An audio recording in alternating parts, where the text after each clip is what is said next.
Hey everybody, and welcome back to my channel, Surviving and Thriving, the Black Experience with Candace Renee.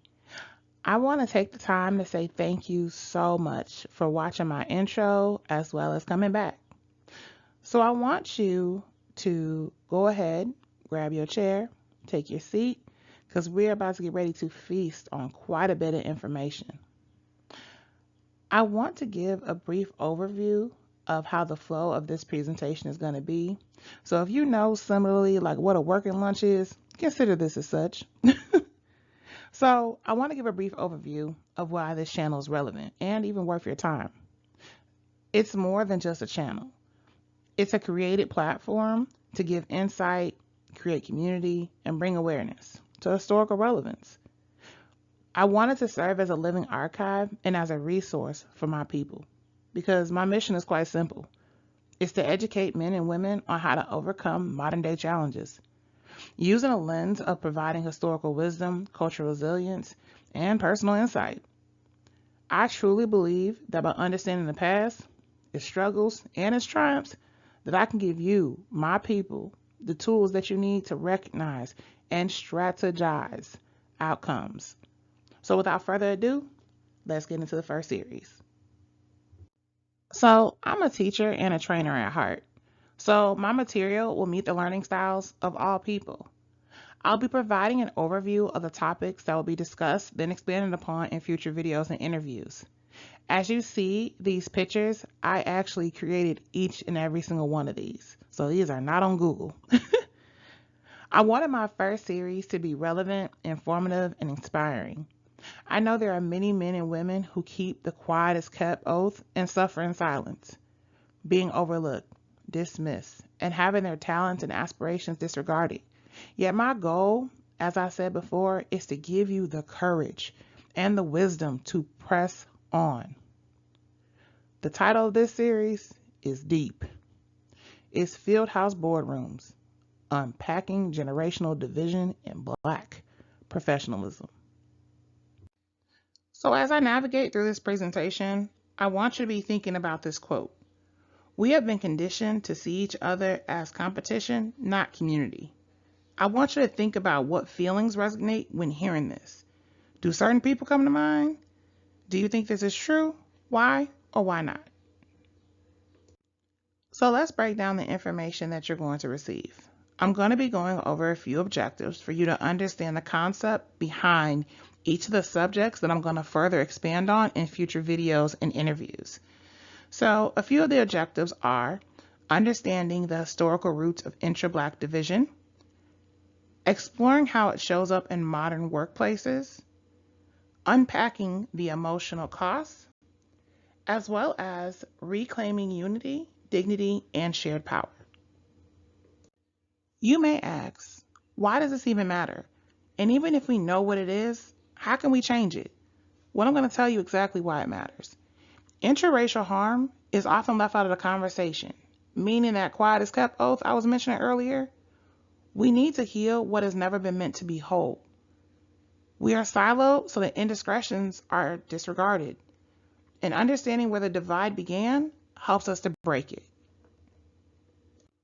So let's talk about it. The field, the house, and the boardroom. These are not just three spaces. They are symbols of power, proximity, and pain. As Black people, we carry these roles in our bodies, our choices, and our careers. So now we're going to talk about the origin of the divide. Well, where did the divide start? It's simple. It's based upon enslavement. There were field slaves versus house slaves. This was all a matter of skin tone and servitude. These roles were then weaponized for the divide. So essentially, the closer to whiteness, the closer to perceived safety. So let's break this down into a mentality. If you worked in a field, you were too rough. In a modern sense, you too loud, you too edgy, you too raw. Versus the house slave, who would be deemed as more polished, more astute, and more presentable. This hierarchy was created under oppression. Next, we move to the topic of the legacy of survival tactics, such as passing silence and assimilation. These were the tools that slaves used to stay alive, but they came at a spiritual and communal cost. So let's fast forward to the new plantation, where the boardroom mimics the same dynamic, where whiteness is at the center and proximity is based upon power, which still shapes how we treat one another. The positive or negative treatment of others. Now, where have we seen this before in history? My grandmother taught me that history repeats itself and that there is nothing new under the sun. When speaking of treatment, we dive into the respectability complex, which is a set of beliefs and behaviors rooted in oppression, where policing each other to fit white standards is deemed necessary, judging accents, clothes, hairstyles, and emotions, reinforcing the idea that there's only one right way to be Black. You might have heard, "You making us look bad." But where does this come from? It's a phrase and mentality born from fear, not unity. It's rooted in the idea that white eyes are always watching, and where monitoring each other becomes a form of control. Next, we travel to the mindset of scarcity thinking, where there is some idea that there is only room for one of us. This breeds the tokenism idea, and we begin to view each other as threats and not allies. So as I mentioned tokenism, who is this token person? Well, we moved to colorism and texturism in the office, meaning that lighter skin and looser curls still read as more professional. Unspoken advantages that shape opportunities. It's perpetuated by us and others. So who gets to be safe? The one who doesn't challenge, who doesn't disrupt, the non-threatening Black colleague? They are often rewarded, but silently resented. So what this looks like in a modern context can be defined as boardroom behaviors. This can take on the form of Black professionals distancing themselves, speaking over instead of with colleagues, and choosing alignment with whiteness over solidarity. The burden of representation can be hard. You can feel that you can't mess up. This pressure creates tension, and that tension creates judgment. So let's talk about lateral harm, the harm of criticism, gatekeeping, and sabotage from within. It's not uncommon to see Black professionals undermine others to maintain status, which is trauma reenacted as protection. Now we dive into trauma, the trauma response, which is not a character flaw. It's a learned behavior. They are rooted in fear and historical, but we are responsible for unlearning them. So I know this subject is going to get a little touchy. So I'm going to try my best to say what I mean and mean what I say, just like my Nana taught me. I want to talk about when elders reinforce narratives. I truly can comprehend how difficult our ancestors and elders have had it, but I want to say that it's not okay to tell someone you should be grateful when they express that they're being mistreated at home, at school, and or at work. The words "we had it worse" can no longer be permissible because what this does is discredit the experience of the person sharing their feelings and or thoughts. Everyone's mental capacity is not the same. And let's be clear, I truly understand that our elders had it worse and that they had to be grateful for everything for survival. Yet in the times we live in, this no longer serves us. We must expand upon the lessons of survival taught by our elders and ancestors. I chose to create this presentation because so many Black men and Black women go through so many circumstances that are never talked about. It's overshadowed. It's pushed to the side. It's never expanded upon. And we never have a resource to turn to be able to understand what trauma is and why it's happening. It's not uncommon for us as people to internalize our thoughts and feelings. You might say, "It's my fault. How can I change my behavior for a better outcome? It happened to me because I did something." When in all actuality, it don't got nothing to do with you, baby. Or better yet, nothing that you should be crying a one tear over or giving a second thought to. You have to learn to look from the ancestral and historical lens to find your epiphany. I made this because I had to, and I survived the storm. So let's take some time to reflect because this has been a lot to unpack.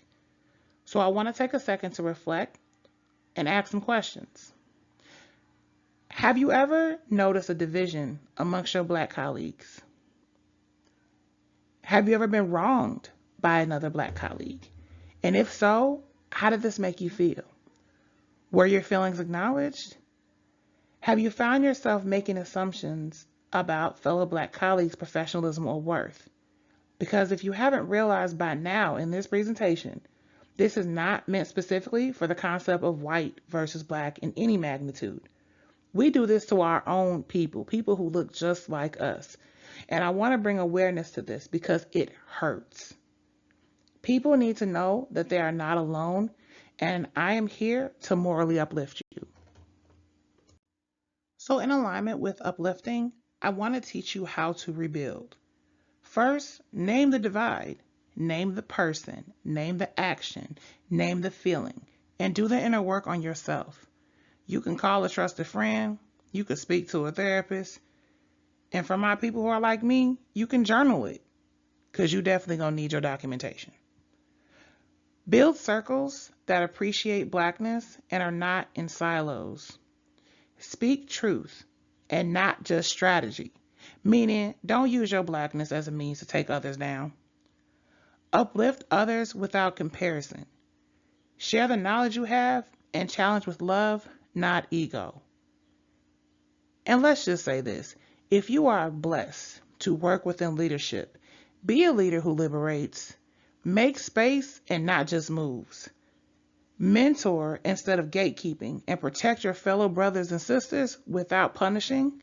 And lastly, lead with grace and humility. So my final words for this virtual, long, drawn out table of contents is that the healing is not in the title, the salary, or the office. It's in the way we hold each other. So I want to take the time to say thank you so much. I am so proud of myself because I want to create content that can serve as a beacon of hope for my people who are siloed and whose experiences are overshadowed and voices are muted. I want to teach you how to survive and thrive any adversity just by taking the time to look into the historical lens of wisdom. When your eyes are open, you can't pretend that you can't see. Next week, I'll be expanding on the topic of the origin of the divide and the house and field mentality, as mentioned in the beginning of the video. I will be posting content at least once a week. So please like, share, follow, and subscribe, and hit that notification bell so that you can consistently see when I'm popping my content online. So from Surviving and Thriving the Black Experience, Candace Renee, I thank you.